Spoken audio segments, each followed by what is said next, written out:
конце прошлого года автопарк Минздрава пополнился новым спецавтотранспортом в рамках соглашения между Сухумом и Нижним Новгородом о сотрудничестве в экономической и научно-культурной областях. Министерство здравоохранения Абхазии приобрело 8 автомобилей скорой помощи класса А уже в рамках республиканского бюджета 2018 года сегодня эти же машины оснастили необходимым медицинским оборудованием.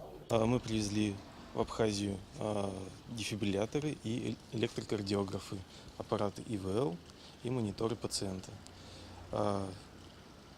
Дефибрилляторы помогают спасать больных, электрокардиографы уже оснащены функцией телемедицины, то есть эта телемедицина позволяет получить квалифицированную помощь кардиолога там, где она физически невозможна. То есть у нас в центре сидит кардиолог-специалист, а на месте работает бригада скорой помощи, и они обсуждают кардиограмму пациента.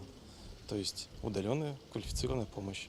Все машины нового поколения отличаются от прежних современной комплектации. На приобретение машин и их оснащение было выделено около 15 миллионов рублей. 2 машины скорой помощи остаются в Сухуми на станции скорой помощи и в городской больнице. Остальные автомобили распределены по одной в каждый район республики. Центр один в городе Сухум. Один кардиолог может дежурить на всю республику, на всю страну в одном центре.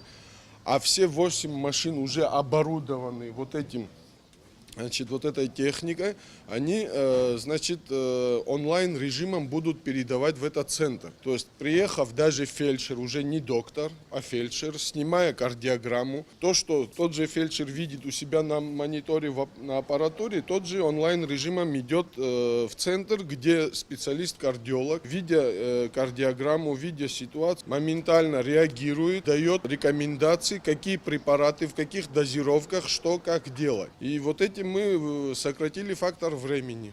Оборудование для скорой помощи – особая категория медицинской техники, используемая выездными бригадами врачей разного профиля.